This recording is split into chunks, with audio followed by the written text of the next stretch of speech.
Il y a une vérité que beaucoup de chrétiens ignorent. Dieu donne une destinée, Dieu donne un appel, mais Dieu ne force personne à protéger ce qu'il a donné. Dans la Bible, nous voyons des hommes appelés par Dieu, choisis, oints, mais pourtant tous n'ont pas fini comme Dieu avait prévu pour eux. Pourquoi? Parce que le diable ne détruit pas une destinée directement.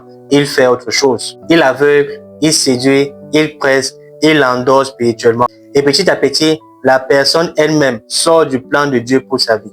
À l'approche de 2026, cette vidéo n'est pas un simple enseignement, mais un avertissement et une opportunité pour se repositionner. Donc reste bien jusqu'à la fin de cette vidéo, car la dernière erreur que je vais partager avec toi est celle qui détruit plus de destinées aujourd'hui, même dans l'église. La première erreur que je vais partager avec toi, c'est le fait de jouer avec ta consécration. Dans Juge 13, verset 5, la Bible nous fait clairement comprendre que Samson était consacré à Dieu depuis le ventre de sa mère. Donc, il avait une mission très claire, libérer le peuple d'Israël. Mais Samson avait un problème. Il connaissait son appel, mais il ne respectait pas sa consécration. Dans Juge 16, verset 17, il dit à Dalila que sa force est liée à sa consécration. Mais au verset 20, la Bible nous dit quelque chose de terrifiant. La Bible dit, mais il ne savait pas que l'Éternel s'était retiré de lui. Écoute bien ceci, Samson n'a pas perdu sa force en un jour. Il a perdu sa vigilance petit à petit. Aujourd'hui, nous rencontrons également des croyants qui disent ceci, Dieu va comprendre, je suis sous la grâce, ce n'est pas si grave. Mais il faut comprendre que la grâce n'annule pas la consécration. Tu peux avoir un appel, mais si tu joues avec le péché, si tu joues avec les mauvaises fréquentations, si tu joues avec la désobéissance, tu ne perds pas ton appel, mais tu perds ta puissance spirituelle. Et le danger dans ça, c'est que comme Samson, tu continues à combattre sans réaliser que Dieu n'est plus dans ton affaire depuis très longtemps. Ou tout simplement, Dieu n'est plus là comme il était avant. La deuxième erreur, c'est de mépriser les petits commencements. Quand Dieu envoie Samuel aller oindre un roi, David n'est même pas invité.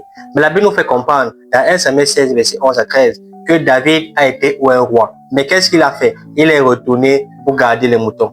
Il y a beaucoup qui se disent encore aujourd'hui, si Dieu m'a oint, pourquoi je suis encore à ce niveau? Si Dieu m'appelle à être un grand prophète, pourquoi je n'arrive pas encore à prophétiser à la dimension des gens que j'admire? Si Dieu me demande, m'a donné l'onction d'être une grande chante de l'Éternel, pourquoi je n'arrive pas encore à rassembler des foules qui seront édifiées par ce que je vais chanter? Beaucoup de personnes se posent la question, pourquoi ils sont encore à ce petit niveau alors qu'ils ont reçu l'onction et la grâce de Dieu pour atteindre les sommets? Mais David comprend quelque chose d'essentiel.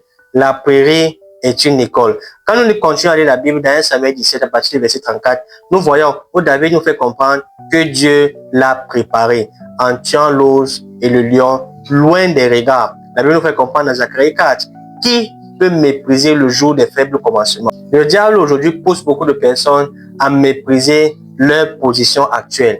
Ils vont vouloir se comparer, ils vont vouloir presser pour aller très vite, ils vont vouloir que les regards sont braqués sur eux.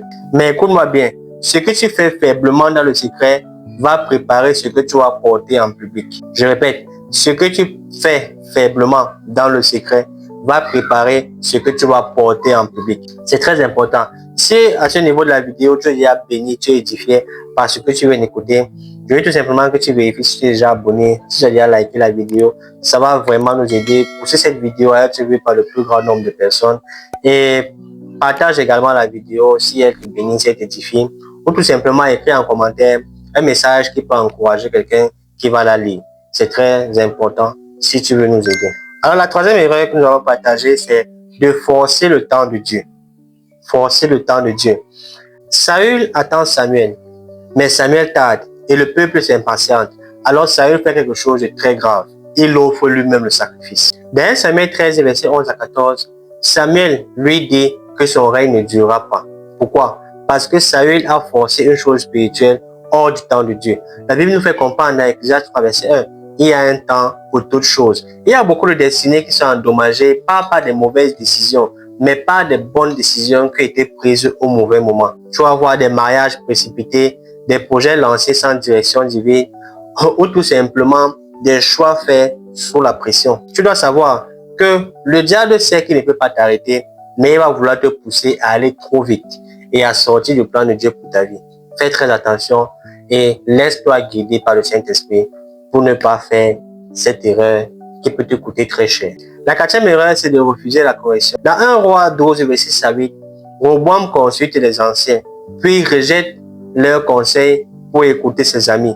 Résultat, le peuple et le royaume est divisé. La Bible nous fait comprendre dans Proverbe 12, verset 1, celui qui est la correction est stupide. Dans Proverbe 15, verset 22, la Bible nous fait comprendre que les projets échouent, faute de conseils.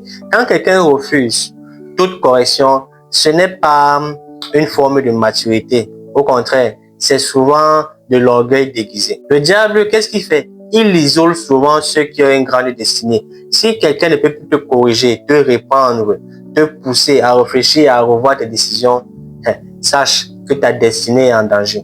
La cinquième erreur que je vais te donner qui peut détruire ta destinée, c'est d'échanger ton futur contre le présent. Dans Genèse 25, à partir du verset 29, nous voyons Ésaïe qui échange son droit d'aînesse contre un simple repas. Dans Hébreux 16, la Bible nous montre les conséquences irréversibles de cet acte. Ésaïe n'a pas été forcé. Il était fatigué, certes. Il était affaibli émotionnellement, mais il n'a pas été forcé. C'est vrai qu'il avait faim, mais tu dois comprendre que le diable ne vole pas brutalement. Il négocie. Et il peut prendre des mois, des années pour négocier la même chose et finir par réussir ce qu'il avait prédestiné depuis beaucoup d'années. Le diable va te dire, juste cette fois, tu es fatigué, Dieu va te pardonner et tu es en train de te retrouver en train de changer l'éternel contre l'instantané. Jésus nous fait comprendre dans Marc 8, verset 36, à quoi sert-il à un homme de gagner le monde s'il perd son âme? Sache qu'il y a des décisions, il y a des choix dans la vie qui ont des conséquences irréversibles. La vérité est simple, ta destinée est précieuse, elle est fragile et elle doit être protégée intentionnellement.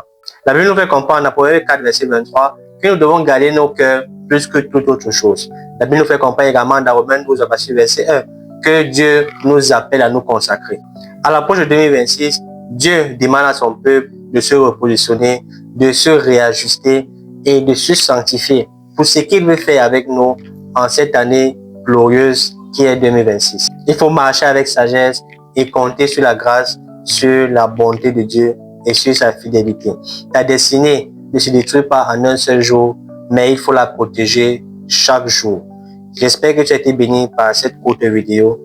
Si c'est le cas, je vais tout simplement te demander de t'abonner si ce n'est pas encore fait, de cliquer sur la cloche de notification et de partager la vidéo. Like la vidéo également pour qu'elle puisse toucher le plus grand nombre de personnes. Et moi, je te dis à très vite pour une autre vidéo. Garde ta destinée, protège-la et compte sur Dieu pour toujours avancer avec foi et avec sagesse. Prends bien soin de toi et la paix sur toi.